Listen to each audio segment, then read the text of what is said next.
आपण परमेश्वराचे आभार मानूयात, त्याची उपकार स्तुती करूयात. प्रियानो, मी सगळ्यांना विनंती करतो, या स्तवनामध्ये आपण सर्वजण सहभागी व्हा आणि आपण जिथं कुठं आहात, घराच्या कोणत्याही कोपऱ्यात असा, जिथून कुठून तुम्ही प्रार्थना अटेंड करत आहात, तिथून परमेश्वराच्या गौरवामध्ये सहभागी व्हा.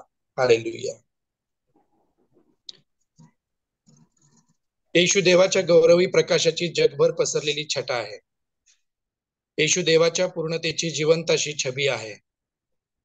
येशू आदी आणि अंत आहे, अल्फा आणि ओमेगा आहे. येशू सनातन आहे. येशू युगानयुग आहे. तो आहे, तो होता आणि तो येणार आहे. येशू देवाचा शब्द सृष्टी निर्माण करणारा आणि तिला राखणारा व चालवणारा सुद्धा आहे. काहीच अस्तित्वात नव्हतं तेव्हाही येशू होता, आणि जेव्हा काहीही नसेल तेव्हाही फक्त येशूच असेल. येशू या विश्वातील महान सत्य आहे. समय आणि ऋतू ज्याच्या भोवती फिरतात तो येशू आहे. येशू आकाश, पृथ्वी, संदेष्टे, प्रेषित, देवदूत आणि समस्त निर्मितीचा स्तुतिपात्र प्रभू आहे. आदामापासून युगाच्या समाप्तीपर्यंत, न्यायाच्या दिवसापर्यंत प्रत्येक विश्वासणारा, प्रत्येक निवडलेला ज्याची वाट पाहतो तो येशूच आहे.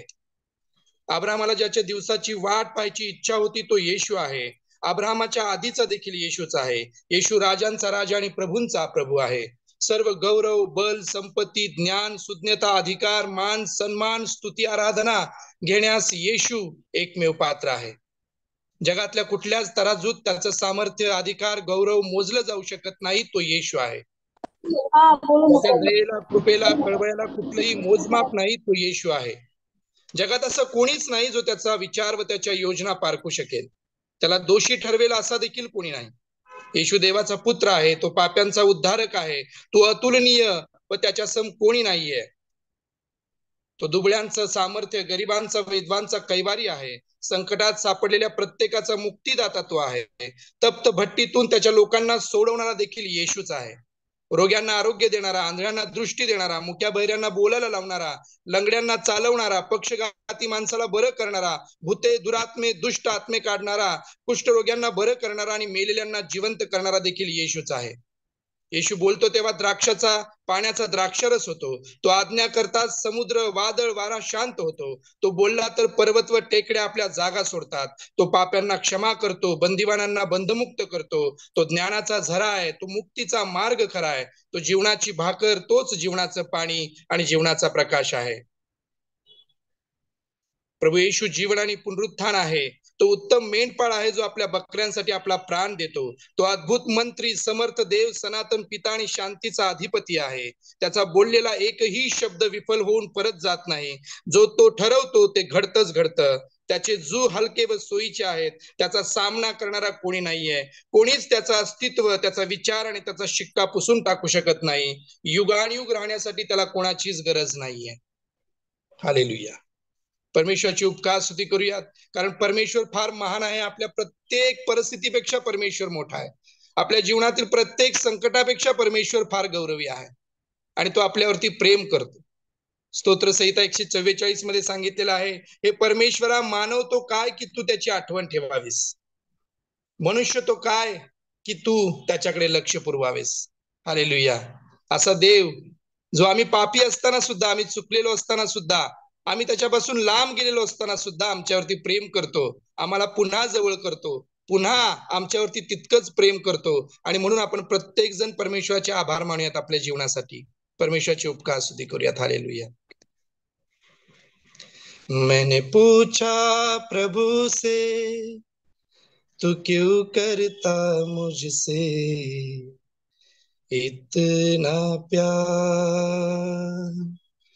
मैंने पूछा प्रभु से, तू क्यों करता मुझसे इतना प्यार. उसने कहा पूरे दिल से, क्योंकि तू है मेरे हाथों की रचना. उसने कहा पूरे दिल से, क्योंकि तू है मेरे हाथों की रचना. मैंने पूछा प्रभु से, तू क्यों करता मुझसे इतना प्यार. तेरी राहों पर चलते चलते कई बार मेरे कदम भटक गए। तेरी राह पर चलते चलते कई बार मेरे कदम भटक गए, फिर भी न छोड़ा तूने हाथ मेरा, फिर भी न छोड़ा तूने हाथ मेरा। तो क्यों करता मुझसे इतना प्यार। मैंने पूछा प्रभु से, तू क्यों करता मुझसे इतना प्यार। मैंने पूछा प्रभु से, तू क्यों करता मुझसे इतना प्यार। उसने कहा पूरे दिल से, क्योंकि तू है मेरे हाथों की रचना। उसने कहा पूरे दिल से, क्योंकि तू है मेरे हाथों की रचना। हालेलुया. परमेश्वरची उपकार स्तुती असो प्रिय.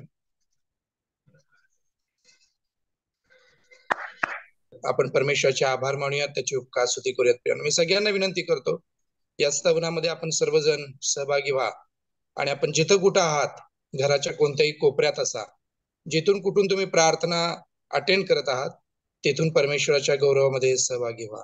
हालेलुया. येशू देवाच्या गौरवी प्रकाशाची जगभर पसरलेली छटा आहे. येशू देवाच्या पूर्णतेची जिवंत अशी छबी आहे.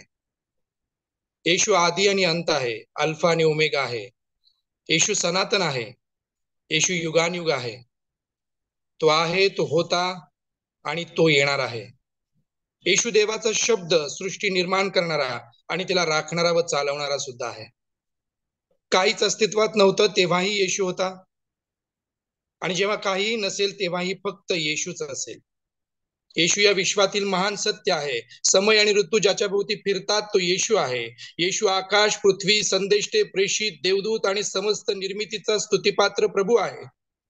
आदामापासून युगाच्या समाप्तीपर्यंत, न्यायाच्या दिवसापर्यंत प्रत्येक विश्वासणारा, प्रत्येक निवडलेला ज्याची वाट पाहतो तो येशूच आहे. अब्राहमाला ज्याच्या दिवसाची वाट पाहायची इच्छा होती तो येशू आहे. अब्राहमाच्या आधीचा देखील येशूच आहे. येशू राजांचा राजा आणि प्रभूंचा प्रभू आहे. सर्व गौरव, बल, संपत्ती, ज्ञान, सुज्ञता, अधिकार, मान, सन्मान, स्तुती, आराधना घेण्यास येशू एकमेव पात्र आहे. जगातल्या कुठल्याच तराजूत त्याचं सामर्थ्य, अधिकार, गौरव मोजलं जाऊ शकत नाही. तो येशू आहे. त्याच्या दयेला, कृपेला, कळवळ्याला कुठलंही मोजमाप नाही. तो येशू आहे. जगात असं कोणीच नाही जो त्याचा विचार व त्याच्या योजना पारखू शकेल. त्याला दोषी ठरवेल असा देखील कोणी नाही. येशू देवाचा पुत्र आहे. तो पाप्यांचा उद्धारक आहे. तो अतुलनीय व त्याच्या सम कोणी नाहीये. तो दुबळ्यांचं सामर्थ्य, गरिबांचा, विधवांचा कैवारी आहे. संकटात सापडलेल्या प्रत्येकाचा मुक्तीदाता तो आहे. तप्त भट्टीतून त्याच्या लोकांना सोडवणारा देखील येशूच आहे. रोग्यांना आरोग्य देणारा, आंधळ्यांना दृष्टी देणारा, मुक्या बहिऱ्यांना बोलायला लावणारा, लंगड्यांना चालवणारा, पक्षघाती माणसाला बरं करणारा, भूते, दुरात्मे, दुष्ट आत्मे काढणारा, कुष्ठरोग्यांना बरं करणारा आणि मेलेल्यांना जिवंत करणारा देखील येशूच आहे. येशू बोलतो तेव्हा द्राक्षाचा, पाण्याचा द्राक्षरस होतो. तो आज्ञा करताच समुद्र, वादळ, वारा शांत होतो. तो बोलला तर पर्वत व टेकड्या आपल्या जागा सोडतात. तो पाप्यांना क्षमा करतो, बंदिवानांना बंधमुक्त करतो. तो ज्ञानाचा झरा आहे. तो मुक्तीचा मार्ग खरा आहे. तो जीवनाची भाकर, तोच जीवनाचं पाणी आणि जीवनाचा प्रकाश आहे. प्रभू येशू जीवन आणि पुनरुत्थान आहे. तो उत्तम मेंढपाळ आहे जो आपल्या बकऱ्यांसाठी आपला प्राण देतो. तो अद्भुत मंत्री, समर्थ देव, सनातन पिता आणि शांतीचा अधिपती आहे. त्याचा बोललेला एकही शब्द विफल होऊन परत जात नाही. जो तो ठरवतो ते घडतच घडतं. त्याचे जू हलके व सोयीचे आहेत. त्याचा सामना करणारा कोणी नाहीये. कोणीच त्याचं अस्तित्व, त्याचा विचार आणि त्याचा शिक्का पुसून टाकू शकत नाही. युगानुयुग राहण्यासाठी त्याला कोणाचीच गरज नाहीये. हालेलुया. परमेश्वराची उपकार स्तुती करूयात, कारण परमेश्वर फार महान आहे. आपल्या प्रत्येक परिस्थितीपेक्षा परमेश्वर मोठा आहे. आपल्या जीवनातील प्रत्येक संकटापेक्षा परमेश्वर फार गौरवी आहे आणि तो आपल्यावरती प्रेम करतो. स्तोत्रसंहिता 144 मध्ये सांगितलेलं आहे, हे परमेश्वरा, मानव तो काय की तू त्याची आठवण ठेवावीस, मनुष्य तो काय की तू त्याच्याकडे लक्ष पुरवावेस. हालेलुया. असा देव जो आम्ही पापी असताना सुद्धा, आम्ही चुकलेलो असताना सुद्धा, आम्ही त्याच्यापासून लांब गेलेलो असताना सुद्धा आमच्यावरती प्रेम करतो, आम्हाला पुन्हा जवळ करतो, पुन्हा आमच्यावरती तितकंच प्रेम करतो. आणि म्हणून आपण प्रत्येक जण परमेश्वराचे आभार मानूयात आपल्या जीवनासाठी, परमेश्वराचे उपकार स्तुती करूयात. हालेलुया. मैंने पूछा प्रभु से, तू क्यों करता मुझसे इतना प्यार। मैंने पूछा प्रभु से, तू क्यों करता मुझसे इतना प्यार। उसने कहा पूरे दिल से, क्योंकि तू है मेरे हाथों की रचना। उसने कहा पूरे दिल से, क्योंकि तू है मेरे हाथों की रचना। मैंने पूछा प्रभु से, तू क्यों करता मुझसे इतना प्यार। तेरी राहों पर चलते चलते कई बार मेरे कदम भटक गए। तेरी राह पर चलते चलते कई बार मेरे कदम भटक गए, फिर भी न छोड़ा तूने हाथ मेरा, फिर भी न छोड़ा तूने हाथ मेरा। तो क्यों करता मुझसे इतना प्यार। मैंने पूछा प्रभु से, तू क्यों करता मुझसे इतना प्यार।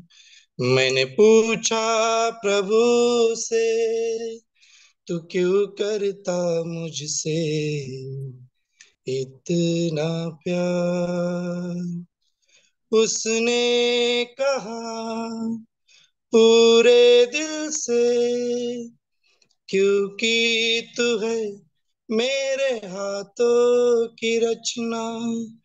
उसने कहा पूरे दिल से, क्योंकि तू है मेरे हाथों की रचना। हालेलुया. परमेश्वरची उपकार स्तुती असो.